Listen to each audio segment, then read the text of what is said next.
Juste quelques mots d'abord pour vous dire que nous mesurons et nous partageons l'émotion et la douleur qui est celle à la fois des familles des victimes, de leurs proches, et puis plus largement celle de tous les habitants de Rohan et des villages environnants qui connaissaient la plupart des victimes décédées ou connaissent des personnes blessées dans le cadre de cet accident dramatique. Cet accident a eu lieu cette nuit entre 1h15 et 1h30 du matin. Les gendarmes appelés par les services de secours se sont immédiatement déplacés sur les lieux où un important dispositif était déjà en place puisque plus d'une trentaine de personnels de secours étaient déjà sur place avec 11 engins qui étaient également présents. En arrivant, les gendarmes n'ont pu que constater le décès de 3 personnes qui avaient déjà été mises sur le côté de la route par les services de secours. Et très rapidement, une 4e personne est décédée. Les premières constatations des services de gendarmerie ont permis de faire état de 14 personnes qui étaient dans un véhicule unique, qui était un véhicule Citroën Berlingo.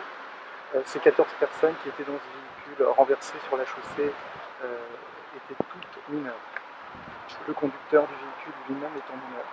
Les 14 personnes étaient âgées de 15 à 17 ans, 2 jeunes filles et 12 garçons. Le conducteur du véhicule avait lui-même 17 ans. Bien évidemment, n'était pas titulaire de son permis de conduire.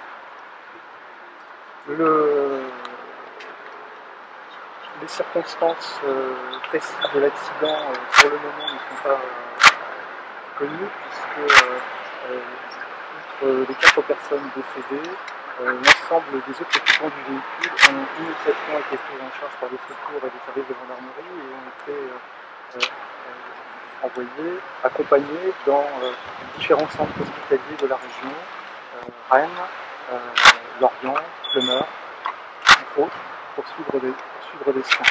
Un certain nombre d'entre eux étant encore grièvement blessés, notamment une personne dont le pronostic vital, nous dit-on, à présent n'est plus engagé, mais reste très gravement blessé.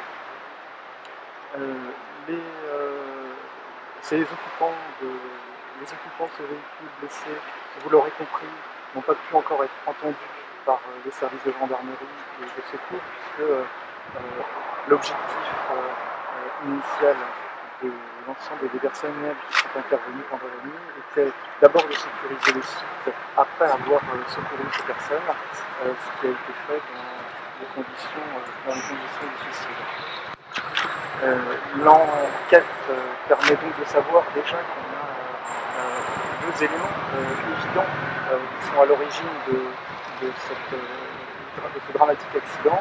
D'abord, la conduite d'un véhicule par quelqu'un qui n'avait pas de permis de conduire, ça c'est déjà une évidence. Et puis la deuxième évidence, c'est qu'on avait dans ce véhicule 14 personnes qui, bien évidemment, ne pouvaient pas être attachées, puisque ce véhicule n'est absolument pas prévu pour transporter un nombre aussi important de personnes. Comme on le fait de manière systématique lorsqu'il y a des accidents mortels de la route, des prélèvements sanguins sont effectués sur le conducteur du véhicule.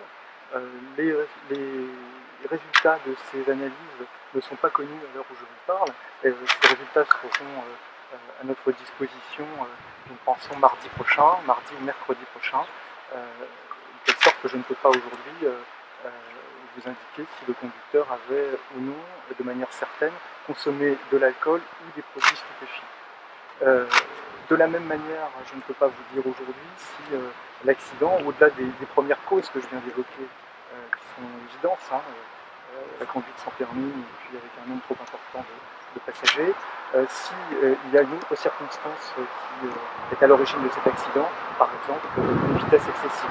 Seule l'audition des différentes personnes encore aujourd'hui hospitalisées permettra d'apporter un éclairage complémentaire sur les circonstances de cet accident.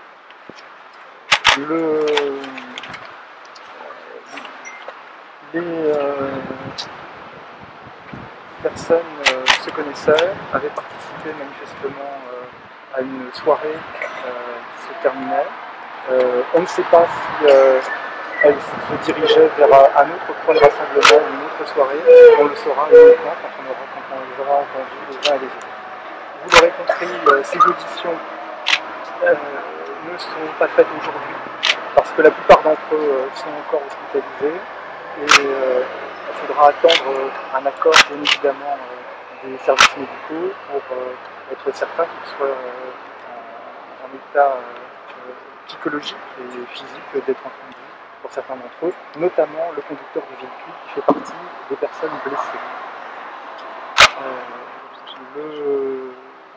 L'autorité préfectorale a mis en œuvre a mis en place une cellule psychologique qui va être opérationnelle dans les heures à venir, qui permettra bien évidemment d'entendre, d'écouter, d'apporter une aide, non seulement aux familles, mais également à un certain nombre de victimes directes de cet accident. Et au niveau du véhicule, je l'ai dit, est un Citroën Berlingo qui, au regard des premiers éléments d'enquête, et qui mérite d'être confirmé, est un véhicule qui avait passé contrôle technique et qui ne présentait pas en lui-même de difficultés particulières. et qui appartenait à qui? Qui appartenait au père du conducteur. Voilà. Les parents de ce jeune homme étaient absentes. Elles ont été contactées et vont revenir prochainement qu'elles n'étaient pas dans le département. Du travail que nous aurons à faire ensuite avec tous les acteurs de la sécurité routière pour éviter que ce genre de drame ne se reproduise. C'est vraiment terrible et il faut que tous les acteurs et tout le monde prennent conscience de ce problème et qu'on trouve les moyens d'aller encore plus loin et d'être encore plus efficace.